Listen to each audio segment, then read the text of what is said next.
पत्रकार राजकुमार। अरे साहब, उनको कौन नहीं जानता। इस गांव को फेमस करने के लिए उन्होंने बहुत प्रयत्न किया है। कैसा प्रयत्न? एक बार की बात है साहब, हुआ यूं कि यही सामने चौपाल पर बैठा था और वो कह रहा था। अरे ऐसा कैसे हो सकता है? क्यों नहीं हो सकता? अरे अगर भगवान चाहें तो सुई में से हाथी भी निकल सकता है। फिर ये क्या चीज़ है? वो कैसे? वो ऐसे, तुम्हें जो है अपना गांव का नाम अखबार में छपवाना है कि नहीं छपवाना? हाँ, छपवाना है ना। तो फिर सुन लो, तुमने भगवान से प्रार्थना की और तुम्हारे बैल को बछड़ा हो गया। जो कभी हुआ नहीं वो हो गया, समझे? और फिर ये झन्नाटेदार खबर सुन के देश विदेश के लोग जो हैं तुम्हारे गांव को देखने आएंगे। तुम्हारा गांव भी फेमस हो जाएगा और इससे मेरा भी नाम हो जाएगा। क्यों भाई? सही है, सही। तो बोलो, ये नाम मतलब ये चीज छपवा दूं अखबार में? छपवा दो, भगवान के नाम पे छपवा दो। मगर उस अखबार का मालिक बहुत खराब आदमी था साहब। उसने वो खबर छापी ही नहीं। कल वो यहाँ आया था साहब, कल दिखा तो था। लो, राजकुमार भैया भी आ गए। भैया भैया साहब, कुछ जल्दी में दिख रही है दे वो। सर खबर है, पत्रकार का स्कूटर जंगल में देखा गया है। इन दोनों ने देखा है सर, 2 कोस दूर। 2 कोस मतलब यहाँ से करीब 7 किलोमीटर दूर। राजेश सर। फॉरेस्ट डिपार्टमेंट को खबर करो। Okay sir.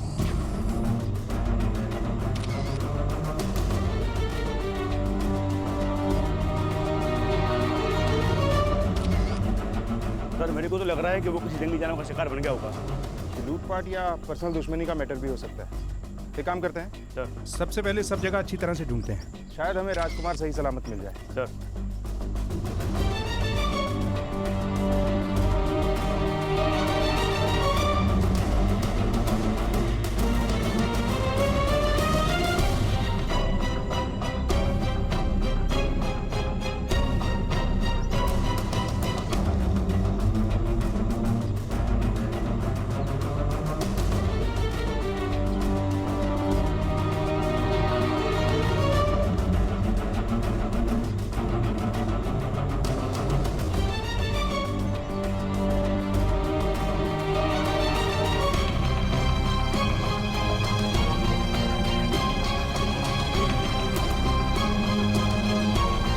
फिर बस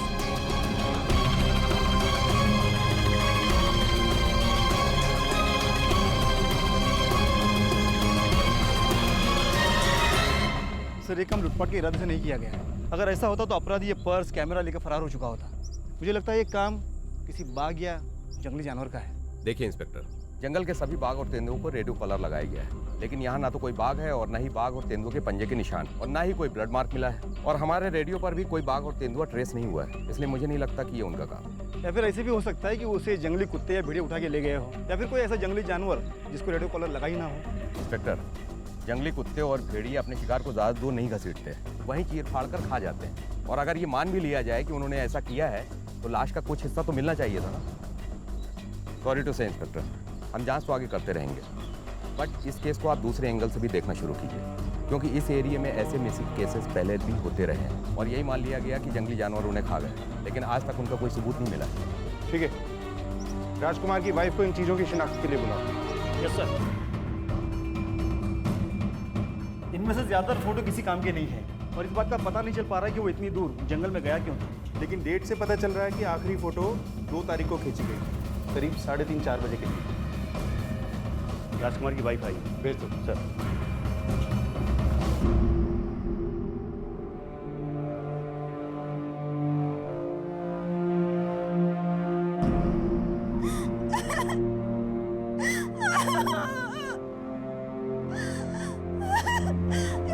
क्या हुआ साहब? सब ठीक तो है ना? देखिए, फिलहाल उनके इस सामान के अलावा हमें और कुछ नहीं मिला। इस सामान के अनुसार उनके गायब होने में किसी जंगली जानवर का काम नहीं है, ना कोई लूटपाट और ना ही किसी से कोई दुश्मनी की बात सामने आई। इसका मतलब साफ है कि वो कोई व्यक्तिगत कारण से गायब हुए हैं, शायद किसी घरेलू मामले से, जो आपने हमें नहीं बताया। नहीं साहब, छिपाने वाली क्या बात है? हमारी तो शादी भी परिवार की मर्जी से हुई। कोई जमीन या प्रॉपर्टी का मामला? प्रॉपर्टी के नाम पर उनके पिताजी सिर्फ कर्जा ही छोड़ गए थे, जो कि धीरे धीरे करके चुका दिया है, और उनकी बहन की उन्होंने शादी भी कर दी है। अच्छा, उनकी किसी आदमी से कोई बात होती थी या पिछले कुछ दिनों में फोन पे किसी से बात करते हो? हाँ, रोज रोज तो नहीं, पर बीच बीच में बात करते थे। हेलो, हाँ सरपंच जी, हाँ हाँ। अरे सर आप उसकी फिक्र मत कीजिए, मैं हूँ ना। अरे सर मैं सबको संभालूंगा। हाँ हाँ सर। हेलो हेलो यार। अच्छा, सरपंच से किस काम को लेके बात करते थे वो? जी ये तो उन्होंने कभी नहीं बताया। ठीक है, आप जाइए। अगर हमें कुछ और पता चलेगा आपको तुरंत खबर करेंगे।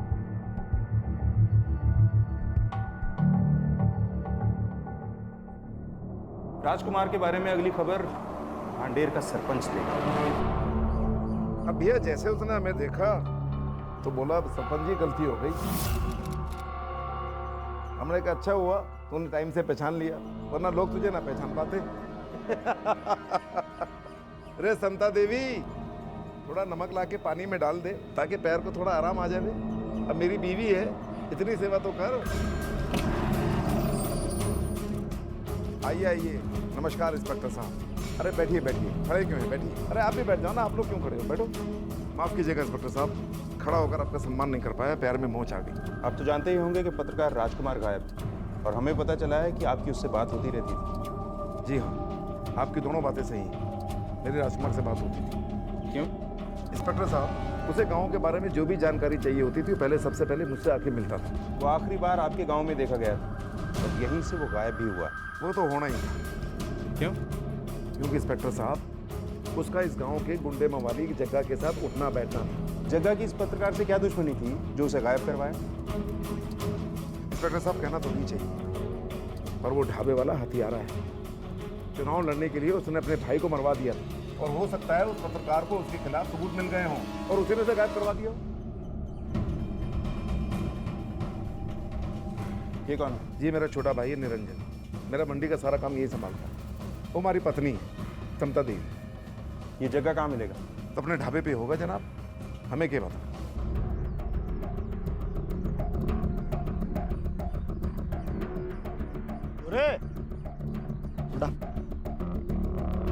खाना नहीं खाया साहब, चाय तो पी लीजिए।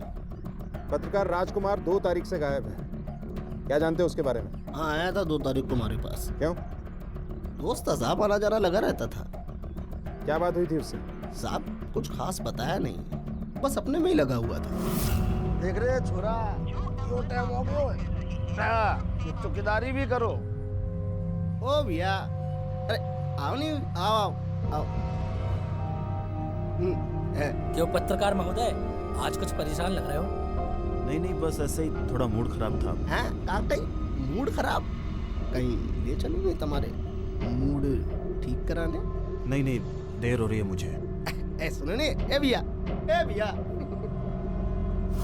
तू झूठ बोल रहा है, दरअसल तूने ही गायब करवाया उसे। अब क्या बात करते हैं? अब भला हम क्यों झूठ बोलने लगे साहब? दोस्त था। क्योंकि उसे तेरी असलियत का पता चल गया था कि कैसे तूने अपने भाई को मरवाया है। साहब अब समझा, आपको सरपंच ने भड़काया है ना साहब। राजकुमार का आना जाना था सरपंच के यहाँ, उसने कुछ काम दिया था उसको। तो अब ये भी बता दे कि क्या काम दिया था सरपंच ने उसे? कुछ बताया नहीं उसने। तो तुझे लगता है कि मैं तेरी इन बातों पे विश्वास कर लूंगा? अब अगर आपको मेरे पे यकीन नहीं है तो गांव से पूछ लीजिए, पूरा गांव जानता है इस बात को। पूछताछ तो मैं करूंगा, पर सच सामने आने के बाद किसी से कुछ पूछने के लायक नहीं बचेगा, याद रख।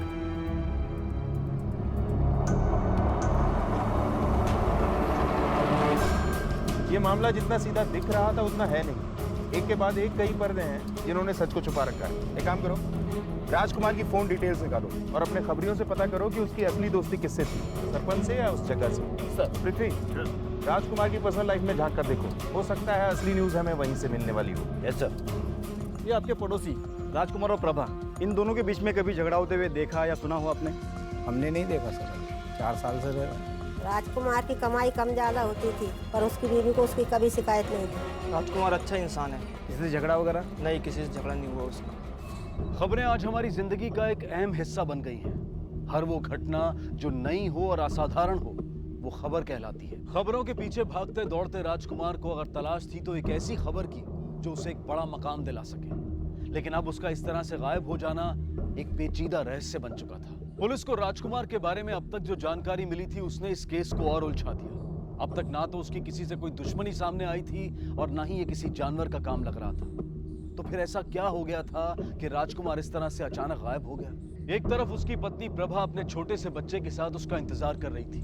उसे पूरी उम्मीद थी कि उसका पति जल्द लौट कर आएगा, और वहीं दूसरी तरफ पुलिस को तलाश थी उस खबर की जो इस सारे रहस्य से पर्दा हटा दे। इसका मतलब राजकुमार की पर्सनल लाइफ में ऐसा कुछ भी नजर नहीं आया जिसका उसके गायब होने से कोई संबंध है। सर अब तक तो ऐसा ही लग रहा है। सर, राजकुमार के कॉल डिटेल से पता चला कि पिछले 1 महीने से भांडेर गांव का सरपंच राजकुमार के लगातार संपर्क में था। जिस दिन राजकुमार गायब हुआ उसी दिन सुबह 10 बजे के करीब सरपंच की राजकुमार से फोन पर बातचीत हुई, जैसे कि उसके पति ने हमें बताया था। और इसके अलावा सर और भी कोई है जो अलग अलग जगह से राजकुमार को कांटेक्ट करता है। दोपहर को 1 बजे से लेकर 5 बजे तक भांडेर गांव में राजकुमार का फोन पाया गया। उसके बाद जंगल में जहाँ पर स्कूटर पाई गई वहाँ पर उसका फोन ट्रेस हुआ और उसके बाद फोन बंद। इसका मतलब राजकुमार और सरपंच के बीच में जरूर कुछ था। बुलाओ उसे। सर। जी सर, ये सच है कि मैंने उसे एक व्यक्तिगत काम दिया था। क्या था वो व्यक्तिगत काम? असल में वो मुझे मेरी बीवी पर शक था। मुझे लगा उसका किसी के साथ कोई चक्कर है, इसलिए मैंने राजकुमार को उसकी निगरानी के लिए लगाया था, लेकिन वो तो खुद ही गायब हो गया। फिर तो इस मामले में मुझे आपकी बीवी से भी बात करनी होगी। जैसे आपकी मर्जी। सरपंच जी को पहली बीवी से 15 साल तक कोई बच्चा नहीं था, इसीलिए उन्होंने उसे छोड़कर मुझसे शादी की। पर सरपंच जी को खुद पर ही विश्वास नहीं था, इसलिए घर में कोई भी नात रिश्तेदार आता वो उस पर शक करते, और शायद इसीलिए पत्रकार को भी मेरे पीछे लगा कर रखा हुआ था, जासूसी करने के लिए। मतलब आप पत्रकार के बारे में जानती थी? महीना भर बाद ही मुझे पता चल गया था। उसके बाद उससे आपकी कोई झड़प हुई? नहीं, बल्कि मैं तो ये चाहती थी कि पत्रकार को सब सच पता चल जाए, ताकि सरपंच जी मुझ पर शक करना छोड़ दें और मैं चैन से जीऊं। इसके अलावा मुझे कुछ नहीं पता। साहब, ढाबे के बाद एक भिखारी को कुछ मिला है। इनका बयान लो और साइन करवाओ। चलो। सर, ये देखिए।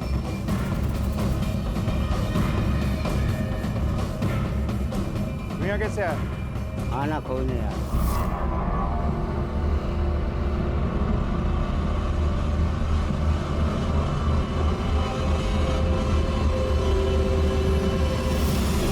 और कुछ मिला क्या यहाँ पे? नहीं सर।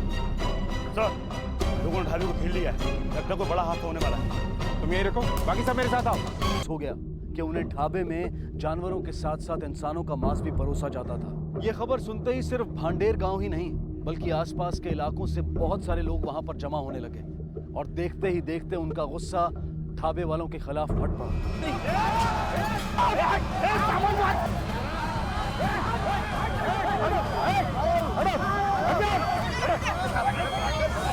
साहब, मैं कसम खा के बोल रही हूँ, मैंने कुछ नहीं किया सर।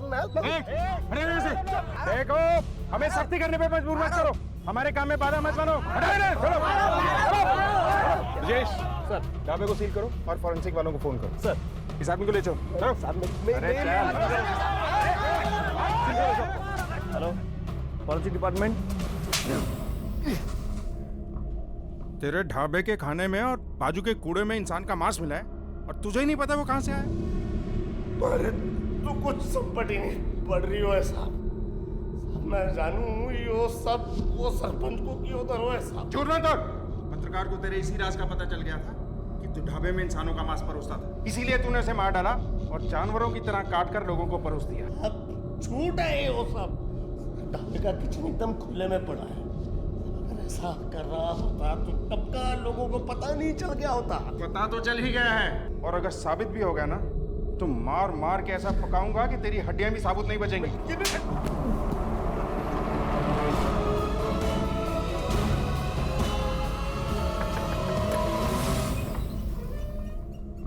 क्या हुआ?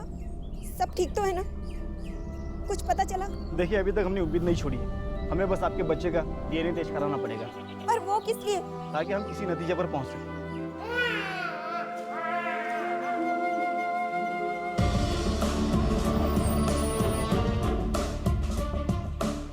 सर, पत्रकार के केस में ढाबे में मिले लाश के टुकड़ों की फॉरेंसिक रिपोर्ट आ गई है। इससे 2 बातें सामने आई है।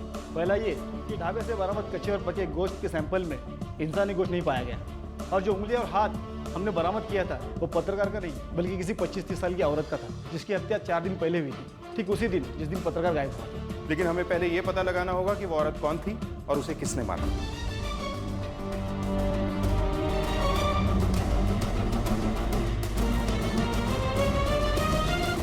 नहीं साहब, इस उम्र की लड़की तो इस गांव से कोई गायब नहीं हुई। सर इस गांव की तो नहीं, लेकिन उस सरपंच साहब के पास एक लड़की थी, बिंदिया, जिसे वो दूसरे गांव से लेकर आए थे, वो नहीं दिख रही है। कब से नहीं दिखी? साहब वो आप उस दिन जो पत्रकार को पूछने आए थे ना, बस उसी दिन से नहीं दिख रही है। सर, सरपंच के अनुसार पत्रकार उसी के लिए काम कर रहा था, तो फिर वो उसी की गायब करवाएगा। शायद इसी काम के लिए सरपंच के यहाँ पत्रकार का आना जाना बढ़ गया था और पत्रकार का संबंध सरपंच की बीवी या फिर उस बिंदिया से हो गया होगा जो सरपंच को नागवार गुजरा और उसने दोनों को ठिकाने लगा दिया और बड़ी चालाकी से इस ढाबे वाले को भी फंसा दिया। या फिर ऐसे भी हो सकता है कि सरपंच की बीवी समता के बारे में पत्रकार और बिंदिया को कुछ पता चल गया, इसलिए सरपंच की बीवी ने दोनों को ठिकाने लगा दिया, क्योंकि अब दोनों भी एक ही दिन गायब हुए। एक काम करो, पहले सरपंच को उठाते हैं, ये बोलेगा कुछ नहीं, हमें ही उगलवाना होगा। सर मैं कसम खा के कह रही हूँ, मैंने बिंदिया के साथ कुछ नहीं किया। जब वो काम छोड़कर चली गई, वापस नहीं आई तो उसका पता क्यों नहीं किया? सर बात दरअसल ऐसी है सर, मुझे इस घर में अब और काम नहीं करना। क्यों? किसी चीज की कमी है इस घर में? कपड़े मिलते हैं, खाना मिलता है और अलग से पैसे भी मिलते हैं। वो बात नहीं है, बस मुझे यहाँ अच्छा नहीं लगता। अच्छा, रुक जा, बताती हूँ तुझे। सुनिए, ये देखो, लेकर आए थे ना आप इसे, अब ये कह रही है इसे अच्छा नहीं लगता यहाँ पर। अरे ठीक है, उसका मन नहीं तो जाने दे उसे। बट फिर क्या हुआ? सर फिर वो बाद में ही तो हमें लगा कि वो काम छोड़कर चली गई। एक लड़की जो बिना बताए काम छोड़कर चली गई, तुमने ये तक पता करने की कोशिश नहीं की कि वो अपने घर पहुंची भी या नहीं? सर बात दरअसल ऐसी है कि उसके माँ बाप मर चुके थे, इसलिए हमने उसको अपने पास रख लिया था। वो बालिग हो चुकी थी, बड़ी हो चुकी थी, वो हमारे यहाँ काम करती नहीं करती उसकी मर्जी थी। फिर हम पूछते भी तो किससे पूछते सर?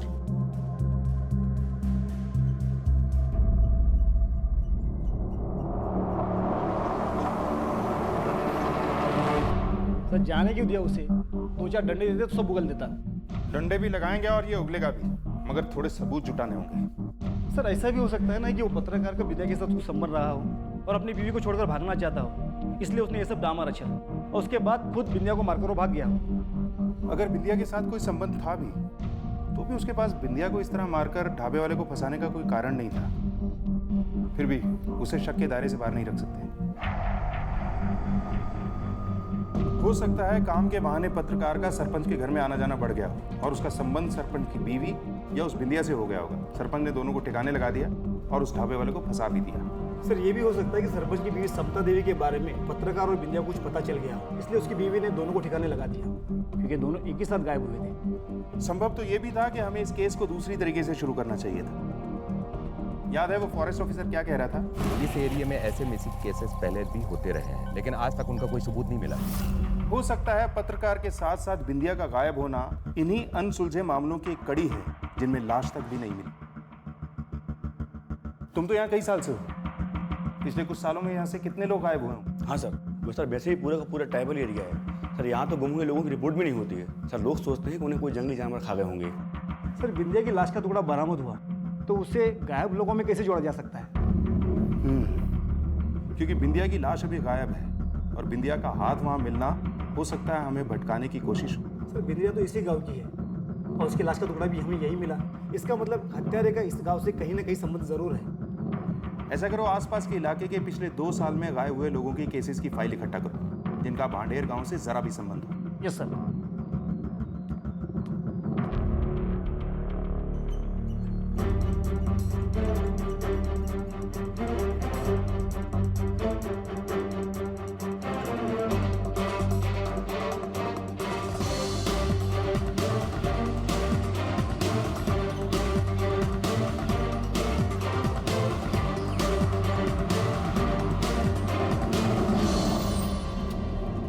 सर ये देखिए, पिछले 2 साल में आसपास करीब 7 से ज़्यादा लोगों की गायब होने की रिपोर्ट दर्ज है। जिनका अभी तक कुछ भी पता नहीं चला। इनमें से 3 केसेस ऐसे हैं जिनका सीधा संबंध भांडर गांव से था। एक काम करो, इन केसेस से जुड़े सभी गवाहों को बुलाओ, शायद इस बार कोई नई जानकारी मिले। सर जी, ये ब्रह्मा प्रसाद उस ढाबे वाले जग्गे का बड़ा भाई था। उसने पहली बार सालों से निर्विरोध चुने जा रहे सरपंच भगोई के खिलाफ चुनाव लड़ने का फैसला किया था।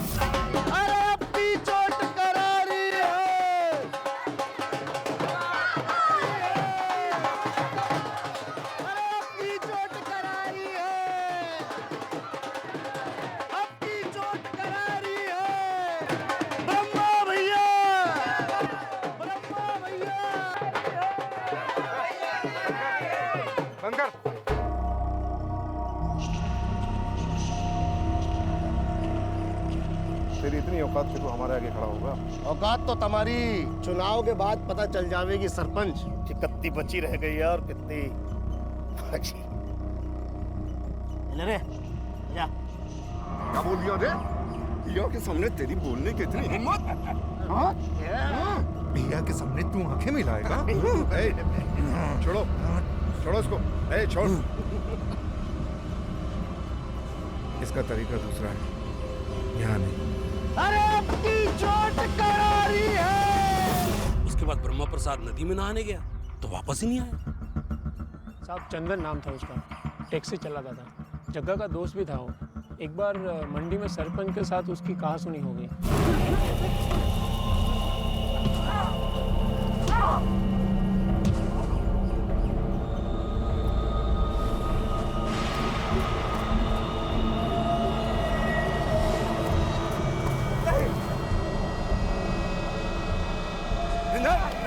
रुक जा, छोड़ दे, छोड़ दे, छोड़ दे इसको। ऐसे नहीं, अभी नहीं। चल। आखिरी बार वो ढाबे में दिखा था, उसके बाद नहीं दिखा वो। सरपंच के यहाँ एक बंगाली आदमी था जो हिसाब किताब का काम देखता था। बंगाली, मुझे शाम तक एक पैसा का हिसाब चाहिए। अगर सर मैंने आपको एक पैसे का हिसाब दिया, मगर आप भूल भाल करेगा तो मैं क्या करेगा सर? चुप कर।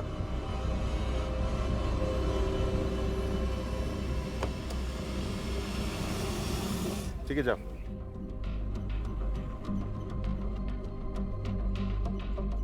सर उसके बाद वो बंगाली भी गायब हुआ, बिल्कुल इसी तरह वो पत्रकार भी गायब है और बिंदिया भी।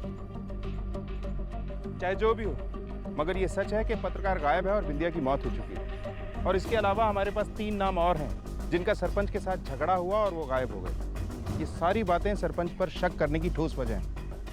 इसलिए हमें अपना अगला कदम उठाना ही होगा, क्योंकि कोई ना कोई तो ऐसी जगह है जहां लाशों को ठिकाने लगाया जाता है। चलो।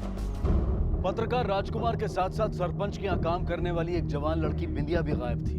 ढाबे के पीछे जो किसी लड़की के हाथ मिले थे, उसके बारे में पुलिस को सिर्फ शक था कि वो बिंदिया के हैं, मगर उस पर यकीन करने का कोई ठोस कारण नहीं मिल रहा था। इसलिए सवाल ये भी उठ रहा था कि क्या इन दोनों का एक साथ गायब होना सिर्फ एक संयोग था, या फिर ये दोनों एक साथ किसी दुर्घटना का शिकार हुए थे। क्या इस सब के पीछे सरपंच का हाथ था, या फिर उसकी पत्नी समता देवी का कोई षड्यंत्र? ये ढाबे वाले जग्गा की कारस्तानी थी, या फिर राजकुमार खुद कोई खबर गढ़ने की कोशिश कर रहा था जो पुलिस की जांच को किसी दूसरी दिशा में ले जाए? मगर दूसरी तरफ पुलिस अब तक मिली सारी जानकारी पर ना तो पूरी तरह से विश्वास करना चाहती थी और ना ही किसी संभावना को छोड़ना चाहती थी। इसलिए उन्होंने इस मामले को एक दूसरे एंगल से देखना शुरू किया, और उसके साथ अब कई दबे हुए राज भी सामने आने वाले थे। बोरियां सारी गोदाम में रखवा दी थी ना? रखवा दी थी मैंने।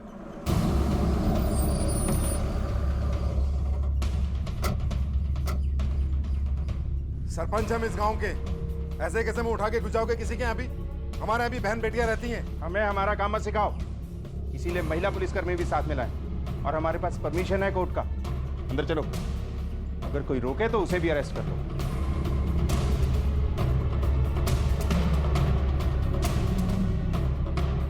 तलाशी लो पूरे घर।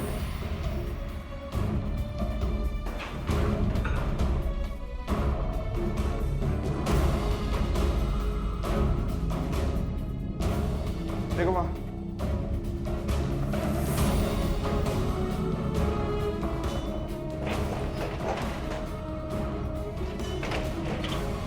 कुछ मिला? कुछ नहीं सर। चलो पीछे देखिए। तुम वहां देखो, तुम यहाँ।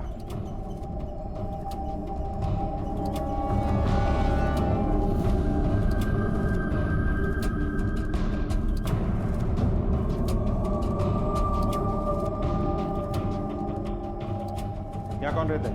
मेरा छोटा भाई निरंजन। यहाँ क्यों? साथ में क्यों नहीं रहता है? सर हम लोग शाकाहारी हैं और उसे मांस मच्छी खाने का शौक है, इसलिए उसका चूल्हा अलग कर दिया। अभी कहाँ है वो? वाटिका में, ज़्यादातर वहीं रहता है। वाटिका मतलब? सर उसे फूल और पौधे उगाने का शौक है, मंडी से आने के बाद वहीं चला जाता है। तो चलो उससे भी मिल लेते हैं।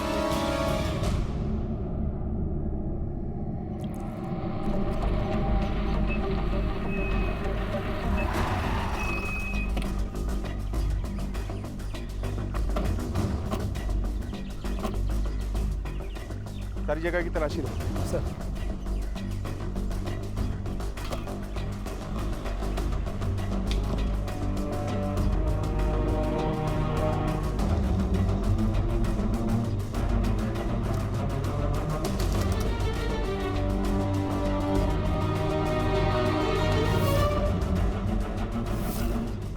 ब्रजेश।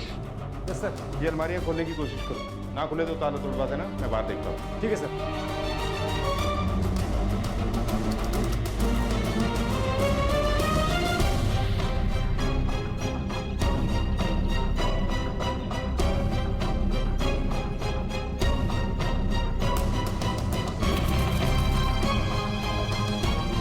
ब्रजेश।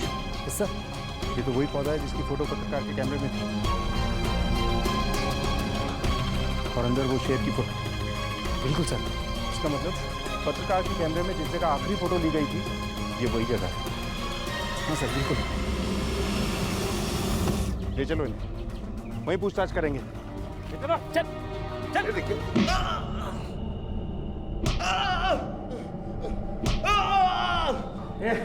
छोटे से इसके पाँव पकड़ पकड़, और ऊपर।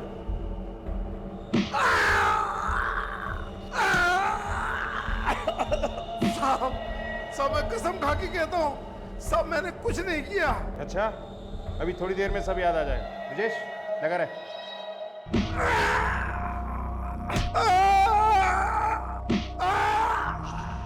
उन्हें सचमुच कुछ नहीं मालूम। जो भी करता था मैं खुद ही करता था, वो भी अकेले।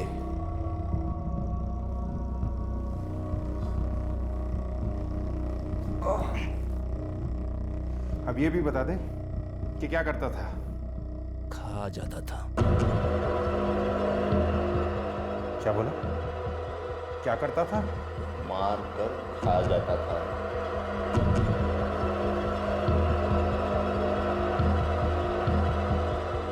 मारने के बाद मुझे जीत का एहसास होता था। ऐसा लगता था कि मैं जंगल का कोई शेर हूं जो अपने शिकार को मारकर खा जाता है। कब से चल रहा था ये सब? सबसे पहले भिया के साथ एक आदमी को मारा, उसे वहीं वाटिका में गाड़ दिया। बहुत मजा आया। उस रात तबीयत की नींद आई।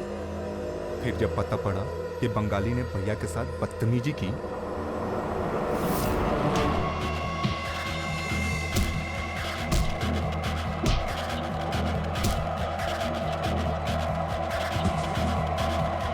और उसके बाद उसका भेजा निकालकर खा गया, ताकि उसे पता पड़े कि हमसे बढ़कर नहीं है वो। उसके बाद किसको मारा? ढाबे वाले के भाई ब्रह्मा। उसे तो वहीं नदी में ही दाब दिया। साला हमारी भैया के सामने आंखें मिलाने की हिम्मत कर रहा था। अपनी औकात भूलकर हमारे सामने खड़ा हो रिया था।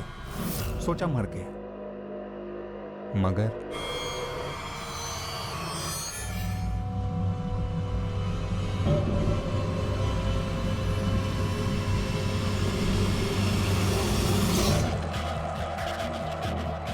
देखने की बड़ी इच्छा थी कि उसका जिगर कितना बड़ा होगा जो हमको चैलेंज किया।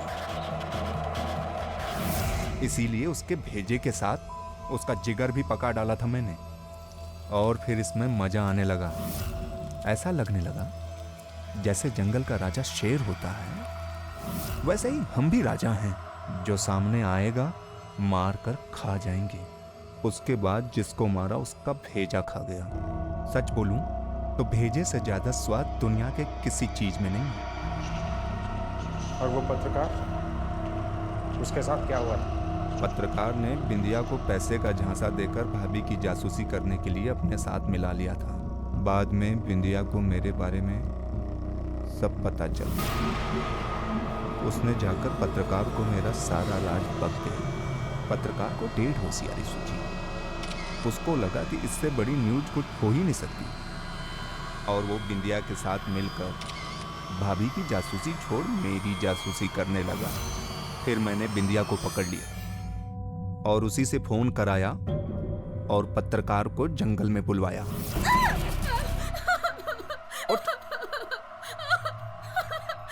हमें छोड़ दो। ले फोन लगा पत्रकार को और बोल कि जंगल में बड़े पेड़ के नीचे आ जाए। चल इधर आ, ले फोन कर। हाँ भैया, हम ये जंगल में बड़े बरगद के पेड़ के नीचे खड़े हुए हैं। अच्छा ठीक है। हाँ, हमें बहुत जरूरी काम है, जल्दी से आ जाओ।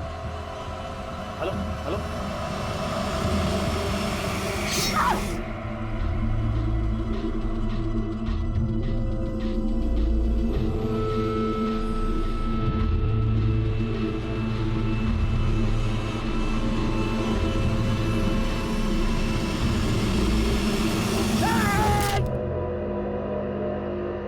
फिर दोनों की लाश को बोरों में डालकर वाटिका ले आया और अब की बार दोनों के भेजों को एक साथ पकाया। लाश के बचे हुए टुकड़ों को कहाँ फेंकता था तू? फेंकता क्यों, वहीं वाटिका में गाड़ देता था। खाद बन जाते थे तो फूलों का रंग निखर कर आता था।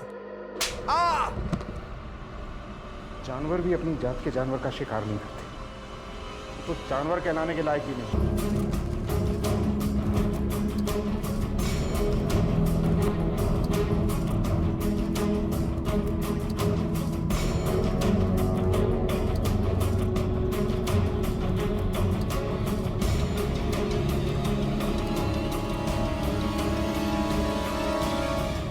नहीं नहीं, ऐसा नहीं हो सकता।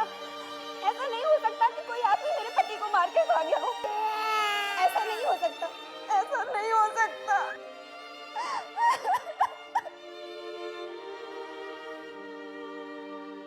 इंसान और जानवर के बीच में सबसे बड़ा फर्क इंसान का दिमाग नहीं बल्कि उसका विवेक होता है, जो उसे सही और गलत के बीच फर्क करने की ताकत देता। शेर अथवा दूसरे मांसाहारी जंगली जानवर तो प्रकृति के नियमों के अनुसार ही दूसरी प्रजाति के जानवरों का शिकार करके अपना पेट भरते हैं और यही उनके जिंदा रहने की शर्त भी होती है। लेकिन जब कभी इंसान अपना विवेक खोकर अपनी सोच और दिमाग से एक जानवर बन जाता है तो वो जंगली जानवर से भी कई गुना ज्यादा खतरनाक हो जाता है, क्योंकि वो हम सबके बीच रहता है और उसे पहचान पाना बेहद मुश्किल होता है। लेकिन यह भी सच है कि अगर निरंजन के परिवार और उसके गांव वालों ने उसके हाव भाव और व्यवहार पर जरा सा भी ध्यान दिया होता तो शायद उसका ये सच बहुत पहले ही बाहर आ गया होता। निरंजन एक ऐसी मानसिक बीमारी का शिकार था जो उसकी भूख से नहीं बल्कि उसके अपने अहंकार से पैदा हुई विकृति का परिणाम थी, और यही कारण था कि पकड़े जाने के बाद भी ना तो उसे अपनी गलती का एहसास था और ना ही अपने कर्मों पर पछतावा। आगे की जांच से पता चला कि निरंजन ने एक नहीं, दो नहीं बल्कि तकरीबन 12 लोगों की हत्या की थी और उन्हें खा गया था। उन पर चले मुकदमे में निरंजन के भाई सरपंच भदोई पर सिर्फ एक हत्या का आरोप सिद्ध हुआ। निरंजन को मानसिक रोगियों के हॉस्पिटल भेजा गया है, जहां आज भी उसका इलाज चल रहा है। वहीं दूसरी तरफ पत्रकार राजकुमार की पत्नी प्रभा पुलिस के बार बार समझाने पर भी आज तक ये मानने को तैयार नहीं है कि उसके पति को कोई दूसरा इंसान मारकर खा गया।